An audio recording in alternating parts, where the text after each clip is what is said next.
Good morning, AP Psych students. I am here to talk you through some of the things we were going to do in class on our now canceled snow day. So I'm going to encourage you to have your notes out and sort of add to them and work through some of the questions that I have for you to help you practice reviewing Unit 6 and to practice some of the research skills. And then I'm also going to tell you about a very important quiz grade assignment that we're going to do when we get back later this week. So please pay attention and make sure you get all the information from this. Go ahead, pause, grab your notes if you haven't got them already. All right, let's get started. So I want you to start by filling in the chart on page 15 from memory. Do a little bit of that active recall practice, benefit from the testing effect. Think through what are some of the big milestones that we've talked about cognitively and when do they happen, right? What stage are you in? And when it comes to Erikson stages, think through what were some of the big prototypical conflicts we talked about. If you need, you can phone a friend or family member and ask them, hey, can you read off some of the key information or some of the description and see if you can remember the name of the stages and where they go in what order. So go ahead, take 3 to 5 minutes, see if you can fill it out by memory. All right, I'm going to trust that you did that. It is really good practice. And now we're going to move along. So starting with reviewing things that happened in your homework. So 3 big things I want you to take away from Jeannie's story is what happened to her, what could and couldn't she learn, and what does her story tell us about development? Well, Jeannie was a case of severe neglect, right? Her parents were incredibly uninvolved, particularly for her because she did have a brother. She was rescued from this extremely neglectful situation when she was 13, and they found that she was the size of a much younger child, so showing her physical maturation was impacted. We also saw cognitively she was able to learn new things. She was able to learn words to describe the things around her. However, she was not able to fully master language, right? And we can see that the critical period had a pretty big impact. She missed that linguistical critical period, meaning she was not able to fully master all the components of language, such as the different elements of grammar, right? Syntax and semantics. So while she was able to communicate in sort of the 1-word, 2-word stages, she was not able to fully master language the way we would expect. And it's because this critical period was missed. So Jeannie's story tells us about the impact of physical maturation as well as the linguistic critical period. So, and her example is a really good case study. We're not going to try and replicate it, but we can take what we've learned from her situation. Now we're going to move on to the social clock. We've talked about this before and talked about what you guys think are the culturally preferred timings of events in your culture. But now let's take a look at a research study.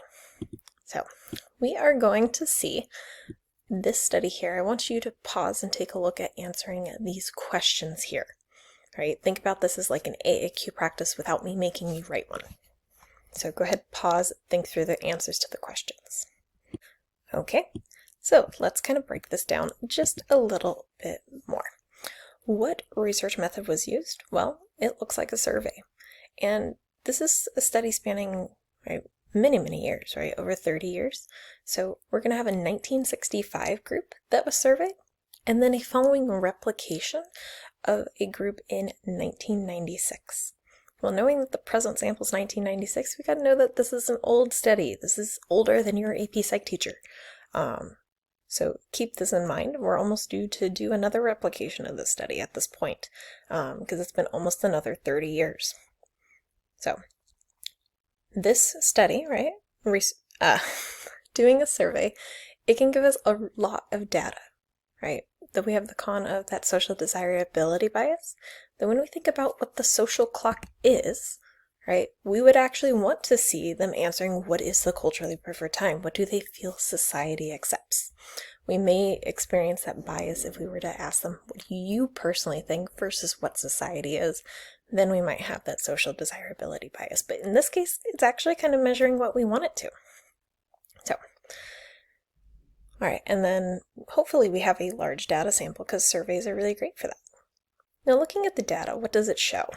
It's kind of weird because we're comparing the range of the 1965 data, this older one, to the mean of the present sample, which isn't exactly the easiest thing for us to compare to, though they do give us the agreement with the range by present sample. So really looking at what do the individual people, right, that we've created the mean for agree with. Are they in that range or outside of it? So looking at this, what would you argue? Well, there's not a ton of agreement on some of the earlier things, such as when should a woman marry and when should people become grandparents. A lot of those seem to be pushed back quite a bit. And thinking about environmental factors, it may explain some things like what do people tend to do with their 20s? Well, a lot of people are going to college now. A lot of women are going through college all the way, joining the workforce. So that is going to push their age back a little bit more. If everyone is having kids a little bit later, then that's also going to push back when people become grandparents, right? And so on. So thinking about these environmental factors, the social clock is a purely environmental thing. Now, when we're talking about possible issues with generalizing, I want you to think AAQ style, what sample was used. So if you haven't done that, I want you to think through that. Now, the sample used, we can tell over in the table description where it says Australian adults' age norms and comparisons with the original study. That means that this is an Australian study. So who could we generalize to? Well, Australians. Who can we not generalize to? Any culture that's not Australian, right? So the United States is one, China, India, right? Italy, France, any sort of country that is not Australia. Those are going to be people who we don't want to generalize to. We'd want to run their own study because they're different cultures. While they may have similarities, it doesn't guarantee the same social clock. Now, if we want to go into sort of the AP Stats brain, how many people were involved in the study? You actually can figure it out using the raw frequencies. So taking 50% is 26 people. Well, we just double that. So that means we have 52 people in the sample of women, right? And then we can do the same math, rounding a little bit because it's 47%. That means we're going to have just over 30 men. This is a really small sample, which is kind of surprising considering they're using a survey. So, all right, another question for you to think through. What are some of the ethical requirements for people running a study? If we were doing an AAQ, they'd plant something in there for you. So what do they need to do to be ethical? So think through that, and you can go back to your Unit 1 notes or that research design and development questions to help you think through. Okay, so next up, phases of adulthood. Just wanted to come back here to talk about emerging adulthood, which we didn't really cover last class. This is part of the social clock in a lot of Western countries, where there's a period in their late teens, sorry for the typo, to the mid-20s, where there's a gap between adolescence and full responsible adulthood, so real early adulthood. We see this in a lot of Western cultures and especially the higher socioeconomic groups within them. This sort of extends the Erikson's adolescent stage. So I want you to think through real quick, pause. What are the different Erikson psychosocial theory stages that each of these stages of adulthood would experience? So pause. All right, welcome back. So emerging adulthood, we're going to see continuation of that role confusion versus identity. And then in early adulthood, we're going to move into that isolation versus intimacy. In middle adulthood, we're going to see that generativity versus stagnation, sort of that midlife crisis. And in late adulthood, we're going to see that reflection resulting in integrity, I live my life well, or despair, right? Everything was wrong, I regret it.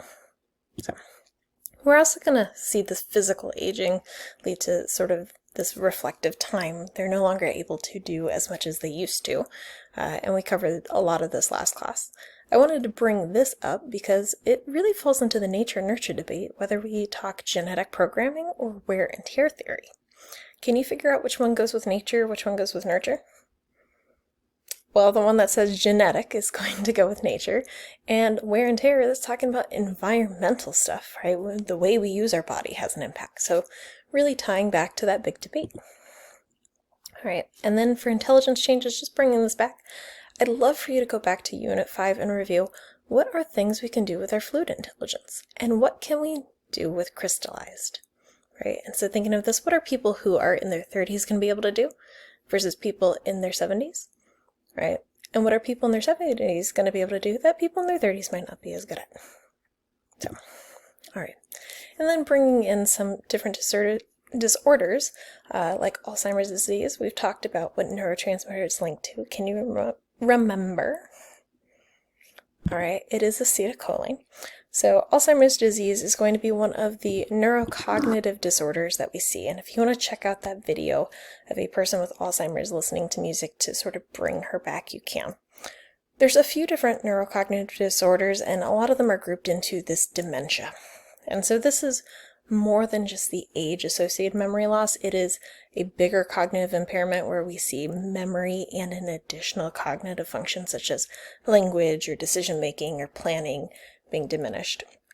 And this has a result on people's daily functioning. They may be lost. They may double dose their medications. They may no longer be able to hold down a job or maintain relationships outside of the home or even within the home because it is hindering their day-to-day functioning.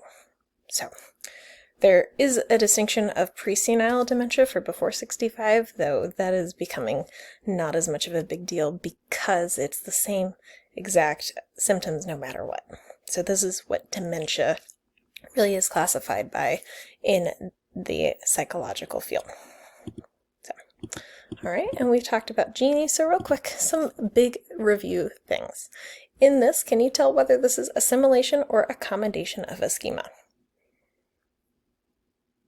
All right, this one, right, she's interpreting the cat as a dog using her existing schema, making that representativeness heuristic mistake. So that was assimilation, right? And in this last frame, she's going to accommodate, adjust her schemas accordingly. So let's talk about the theories that you just did on your chart. You can complete the rest of them from your notes if you want right now. But thinking about these two different theories, which one of them has more empirical evidence and which one has less? Well, with Piaget's theory, we literally looked at videos showing exact empirical observational evidence, right, in manipulated scenarios. Piaget is empirically proven. However, Erikson's theory is coming from that psychosocial approach. It is not going to have as much tactile evidence, though it is generally accepted as a theory. So, know that Erikson and the psychoanalytic theories, they have a lot less empirical evidence. So, moving into our big debates in developmental psychology, I want you to think through these, sort of take this as a time to synthesize our learning. We have continuous versus discontinuous development.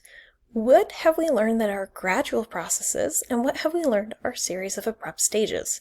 Go ahead, pause, and think it through. So, when it comes to our gradual processes, we're going to see assimilation and accommodation of schemas be a gradual changing. And when it comes to Vygotsky's zone of proximal development theory, we're going to see that scaffolding to bring people out and slowly expand what they know. These are gradual. However, Piaget and Erikson, the ones that we literally just broke into stages, are discontinuous. Now, that's the big critique for them, is that they're not acknowledging the fact that people are more gradually changing rather than individual phases. Another thing is stability versus change.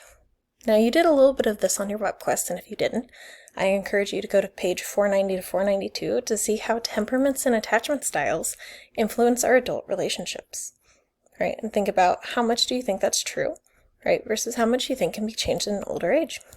You can also check out the beginning chapter of the development unit in your textbook to see more. And lastly, nature versus nurture. Now we could sit here and talk all day and break down the unit, but let's talk about what we're doing next class. In preparation for next class, and yes, this is a grade, you need to read and annotate the "Are you a natural?" article. Follow the directions. I expect 2 color highlighters and 1 sentence for each of the 30 paragraphs. You're going to compile evidence for both sides on page 17 of your notes because you will be assigned a side. Okay, make sure you have everything in your notes because you won't necessarily have your article annotations unless you print them out. Next class, we'll debate and we'll have participation and reflection.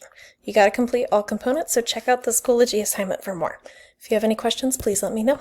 So here's some things that you should do, and we'll have our debate and test in the coming week.